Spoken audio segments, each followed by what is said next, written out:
Olá, meu nome é Tiago Anjos e, junto com Giovanna Almeida, vamos apresentar a comunicação oral. Quando o espaço de aprendizagem se torna lugar de pertencimento, a construção colaborativa do ambiente alfabetizador. Tanto eu quanto Giovanna, nós somos pedagogos e especialistas em atendimento educacional especializado. O trabalho ele tem como ponto de partida essa necessidade de transformar o espaço físico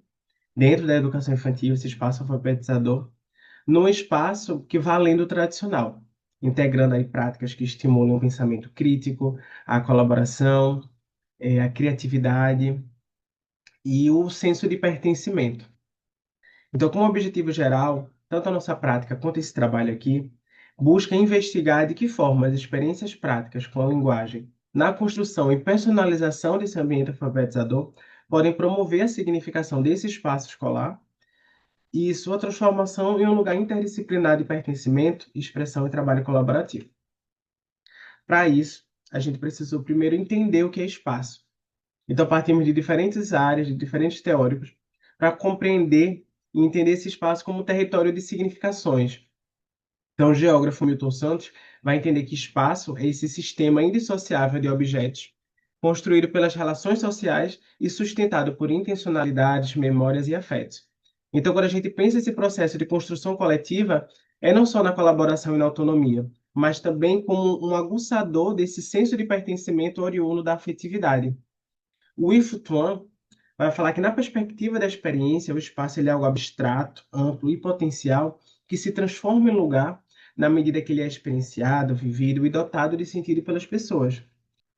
Lefebvre vai falar que o espaço ele é produzido socialmente e na escola isso vai se manifestar ali nas pequenas relações, nas práticas pedagógicas, na forma como esses sujeitos interagem entre si e com os elementos físicos e simbólicos do ambiente ali posto. Então, também esse trabalho vai encontrar suporte na abordagem Reggio Emília, que vai trazer esse ambiente como um terceiro educador, né, porque é um espaço que comunica, provoca e organiza a aprendizagem, e também nas teorias de Vygotsky, porque Vygotsky fala, né, antes de controlar o próprio comportamento, a criança ela começa a controlar o ambiente com a ajuda da linguagem. E é justamente isso que vai promover ali novas relações com o ambiente. Além disso, os próprios documentos oficiais de educação, como a BNCC, que fala que a educação infantil precisa, dentre outras coisas, fazer a criança investigar, explorar o seu entorno, e as diretrizes curriculares para a educação infantil também vai falar que todas essas dimensões que a gente trabalha como expressão,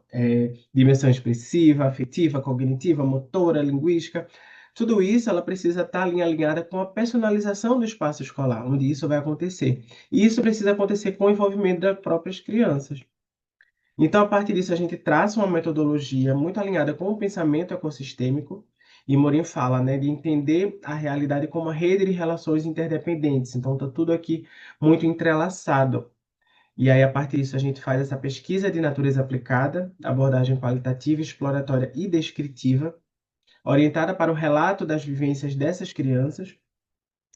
e com suporte em Marconi Lacatos, né, a gente desenvolve toda a revisão bibliográfica, com esse registro contínuo das observações, com o diário de campo, os registros visuais e também os registros feitos pelas próprias crianças ao longo do semestre. Para tudo isso, precisamos também delimitar uma proposta avaliativa, e essa avaliação se deu de forma contínua, formativa e processual, por meio da observação participante e desse registro do diário de campo, também muito alinhada com a pedagogia da escuta de Loris Malaguzzi, que é o idealizador da abordagem Reggio Emília, e com o que Viana fala, que a avaliação ela precisa cumprir um papel não somente de quantificar, de medir, de classificar, muito pelo contrário. A avaliação ela precisa cumprir um papel de compreender e acompanhar os processos singulares da experiência de cada criança.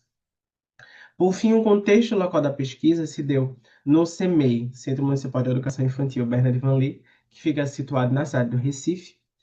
e a pesquisa inteira aconteceu no primeiro semestre de 2025 com 43 crianças de duas turmas diferentes. Então, era uma turma da manhã e uma turma da tarde. Ambas as turmas compartilham a mesma sala, né, o mesmo espaço físico. Bom, com a ideia de construção do ambiente aprovada por todas as crianças, exploramos então abundantemente a realização das rodas de conversa, em que eles podiam falar, escutar e refletir em conjunto sobre esse espaço habitado por nós. Tais diálogos permitiram que eles se percebessem valorizados, se sentissem seguros em se ver como parte do coletivo de forma respeitosa e equitativa.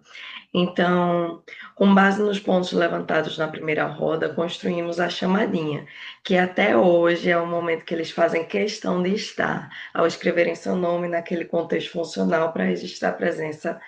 de todos. Eles então se veem também a marca do outro como parte daquilo.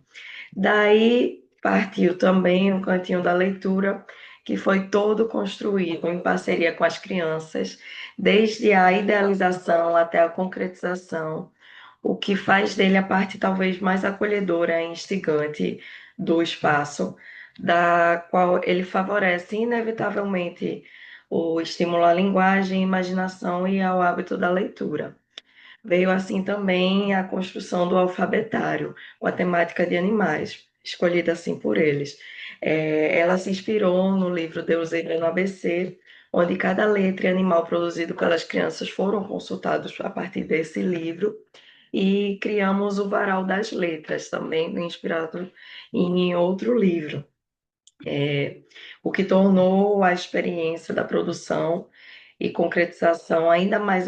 afetiva e significativa para o grupo.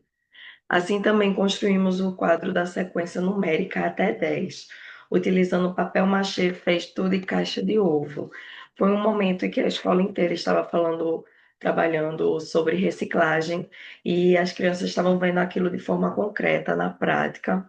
além de também estar tendo uma experiência ainda mais divertida, porque vimos conjuntamente com o livro Limerick's no futebol, que é um esporte que eles gostam bastante, para trabalhar o uso social dos números na forma de pontuação. Então, com isso também fizemos o calendário, que é o cantinho onde nós nos reunimos diariamente para conversar como estamos, os dias da semana, o mês, o ano, e realizamos atividades musicadas em Libras, unindo a linguagem, expressão corporal e noção temporal. Na árvore da altura, as crianças tiveram contato com árvores reais e construíram assim um conceito de medida, desde de largura até o comprimento, registrando posteriormente na sala de aula a construção da própria árvore, onde aproximou o contato entre a natureza, a matemática e a identidade, e fortaleceu também o pertencimento. Por fim, os frutos da árvore da altura a transformaram em árvore do afeto, que foi uma vivência que nos reunimos com os responsáveis e tornou esse momento ainda mais fortalecedor de vínculos, carregando o espaço em um lugar ainda mais significativo. Cada etapa, então,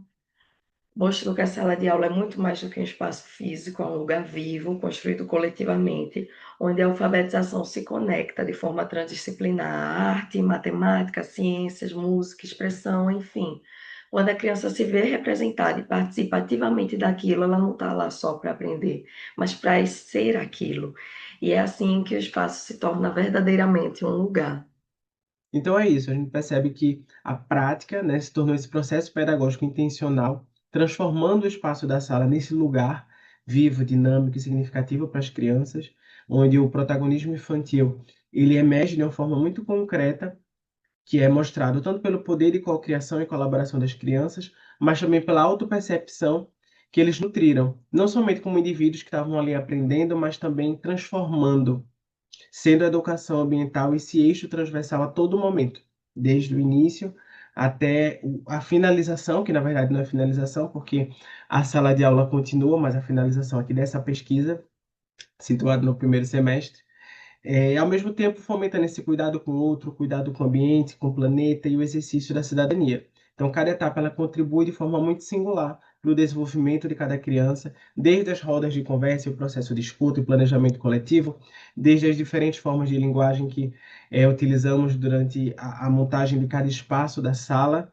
E eu acho que a árvore do afeto é o resultado disso, né? Mostrando a relação entre a experiência sensível, o vínculo afetivo e a aprendizagem, transformando esse espaço num lugar de pertencimento. E aqui são algumas das referências que a gente utilizou durante o trabalho. Nem todas foram mencionadas aqui na apresentação, então a gente faz um convite para que vocês leiam o trabalho completo e um agradecimento.